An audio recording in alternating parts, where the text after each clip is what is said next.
Next, I'm going to install a new cylinder head gasket. Set it right onto the dowel pins. Then we'll reinstall the cylinder head. Just like that. Next to go on is our cylinder head bolts.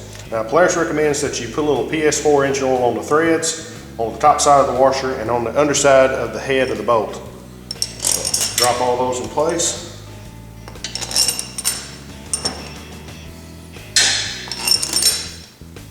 Now I've got all the head bolts just kind of run down and they're just lightly snug. They don't really have any torque on them at all. Now to properly torque these, what we're going to do is we're going to run these down to 35 foot-pounds, and you got to torque them in sequence. We're going to go 1, 2, 3, 4, 5, 6.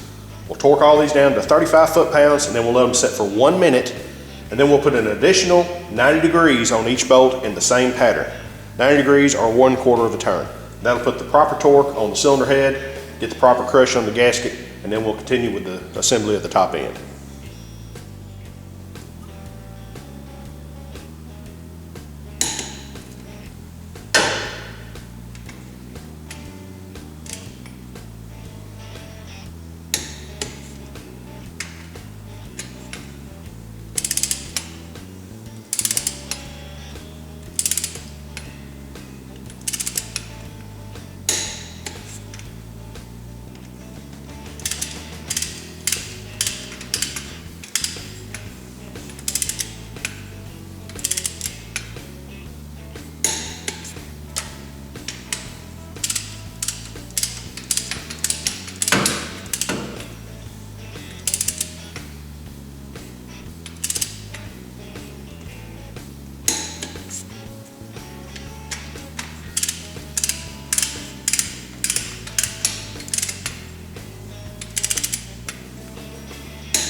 Now we're going to install the valve train. And what we're going to start with is our push rods, which I've put a little PS4 oil on both ends of them, and just want to set them down into the lifters. Just make sure you get them into the lifter itself. And as you remember, when we were disassembling these, I marked them so we can get them back in their original locations.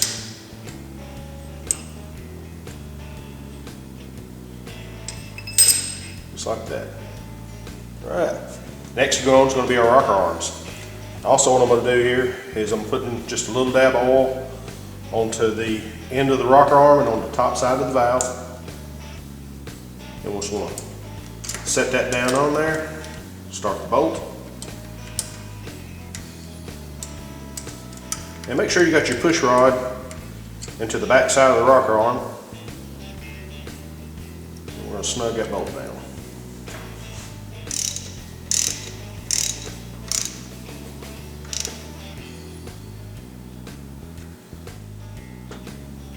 As you're installing these rocker arms, there's a slot that's cut into the top side of the cylinder head boss where those rocker arms rest at. And also you'll notice that there's a raised portion on either side of the bolt here for your rocker arm assembly. So you want to be sure that you line those up when you're installing that rocker arm.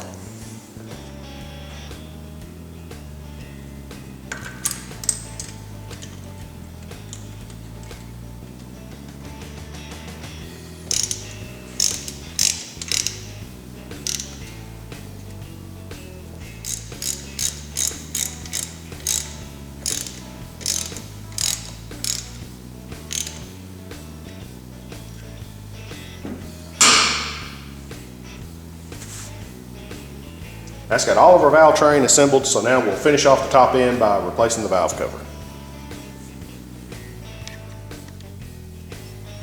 Got our valve cover here with a new O-ring on it, and we'll drop that in place.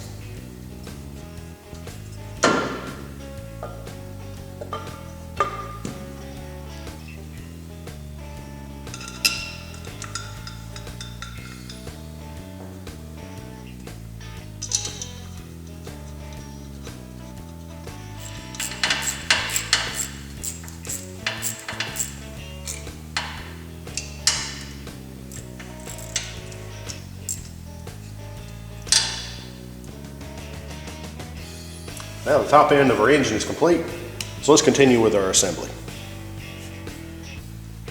Next to go back on is going to be our radiator hose to our water pump inlet connection.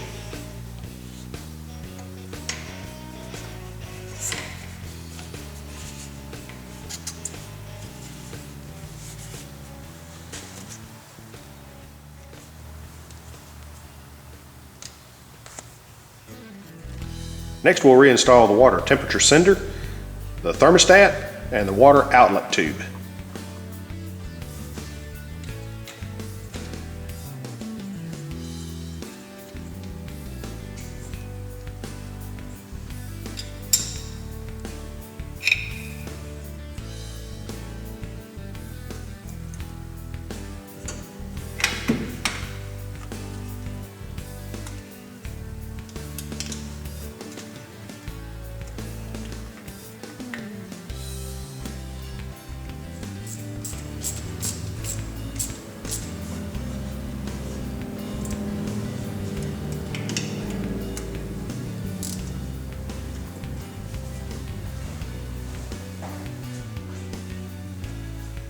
Now I'm going to reinstall the exhaust manifold with a new gasket, followed by the rest of the exhaust system.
Now I'm going to install the intake tube for the belt drive system.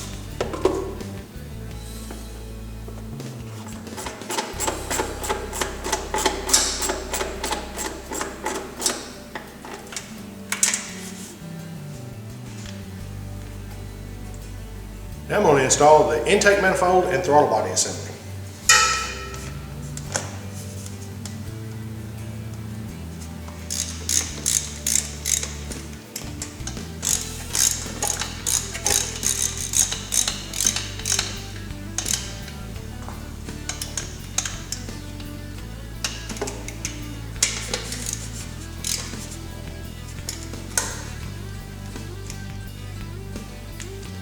Followed by the fuel injectors and fuel rail assembly.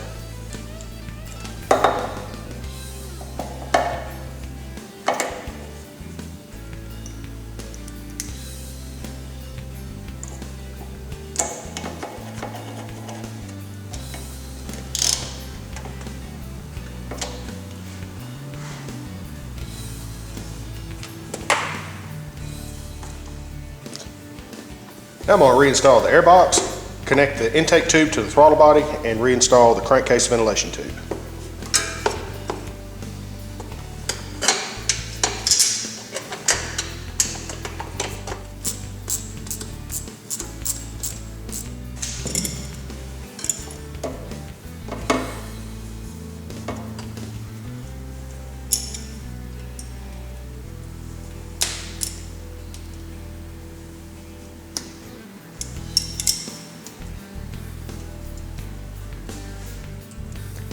Now that the air box is in place, I'm going to reconnect all the electrical connections for the throttle position sensor, the air sensor, and I'm going to reconnect the fuel injection cables. Be sure that you connect the connectors up correctly. We marked ours for the rear one originally when we did our disassembly. That way we can get these in the right order.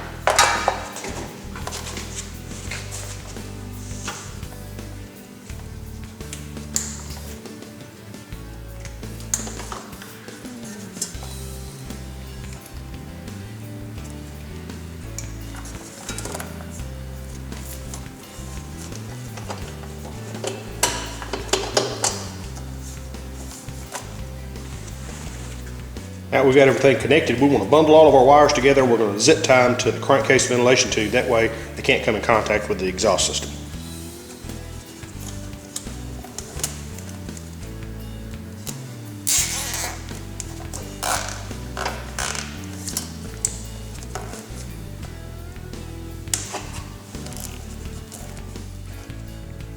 Next, I'm going to reconnect the throttle cable to the throttle body assembly and install the cover.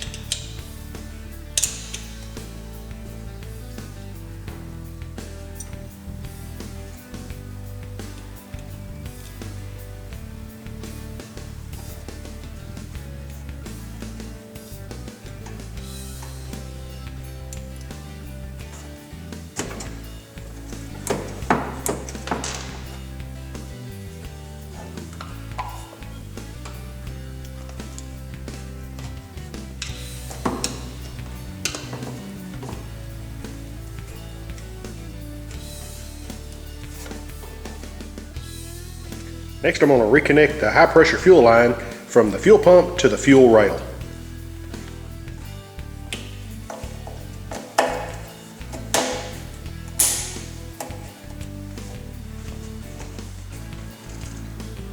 Next, we'll reinstall the engine crossmember and coil pack assembly.